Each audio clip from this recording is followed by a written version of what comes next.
En fait, c'est le bassin sédimentaire qui regroupe autour le Sénégal, la Mauritanie, les deux Guinées et le Mali. Et que c'est bon chaque année qu'on se retrouve, qu'on fasse le point sur nos réserves et qu'on voit comment on peut avancer dans le développement de ces gisements. Certains d'ailleurs sont à la frontière, comme celui qu'on va développer avec la Mauritanie. Donc ça nécessite, si vous voulez, une bonne dose de coopération, de discussion avec les experts. En ce qui concerne le deuxième code, pour répondre à votre sous-question, je pense que tout le monde sait que le premier code de 1998 était un code qui était fait pour attirer, si vous voulez, les investisseurs. C'était un code qui a été voté au moment où on ne connaissait pas qu'on avait des réserves. Aujourd'hui qu'on connaît qu'on a des réserves, je pense, sur instruction du président de la République, qu'il faudra saluer, c'est bon de marquer une pause et de rajeunir un peu ce code de 1998 pour tenir compte de beaucoup de facteurs. D'abord les facteurs législatifs qui étaient un peu passés en sourdine dans le premier code, les facteurs de comptabilité, de fiscalité, et aussi et surtout le facteur de contenu local. Parce que c'est bien de découvrir du gaz et du pétrole, mais ce serait mieux que tout le pays en bénéficie. Pas seulement sur la rente, donc la vente du gaz, mais sur l'écosystème. Et c'est ça qui fera que demain, on pourra être un pays émergent. Et ça qui fera aussi qu'on puisse atteindre nos objectifs qui sont très clairs, dont le premier d'abord c'est l'accès universel à l'électrification ou à l'électricité comme vous voulez, donc aussi bien urbain que rural.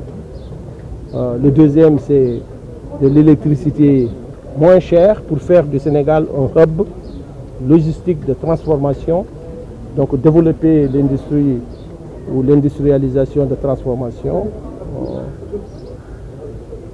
faire, si vous voulez, du pétrole et du gaz un élément de diversification de l'économie et non pas un élément qui contribue à des pourcentages très élevés comme on le voit dans certains pays. Comme vous le savez, le pétrole et le gaz permettent d'avoir de la pétrochimie, donc des éléments qui seront très importants pour l'agriculture avec notre phosphate, faire de l'engrais, subventionner l'agriculture par les engrais. Donc ça, vous voyez que le pétrole vient pour diversifier. Et l'autre, c'est sur le transport. Vous avez du gaz, vous avez de l'électricité à moindre coût. Donc ça va changer aussi le mode de transport et aussi aider à l'aménagement du territoire dans la construction immobilière, que ça peut être résidentiel ou commercial, qui viendra accompagner tout ce boom d'industrialisation, d'agriculture et de mise en valeur aussi de notre système de transport. Voilà à peu près, si vous voulez, la philosophie aujourd'hui de ce nouveau code et là où on veut en venir avec nos ressources gazières et pétrolières. Il s'agit de 4 pays, donc nécessairement de co-gestion. Comment est-ce que vous comptez vous y prendre pour mieux profiter? Non madame, ce n'est pas 4 pays qui partagent un gisement, non. 4 pays qui partagent un bassin. Chacun a ses gisements. Il y a un aujourd'hui qu'on va développer avec la Mauritanie, qui est Tortue, un gisement très important de classe mondiale. Demain, on peut en trouver à la frontière avec la Guinée-Bissau. Après-demain, on peut en trouver à la frontière avec la Gambie. C'est pourquoi on se dit, avant d'attendre qu'on trouve des gisements frontaliers et qu'on se mette à discuter, mieux vaut commencer à discuter dès maintenant. Commencer déjà à échanger les données géologiques, à échanger ce qui est important pour les uns et pour les autres, avant que ça n'arrive. Ça ne fera qu'aider. Si vous voulez, ça c'est une plateforme de réflexion.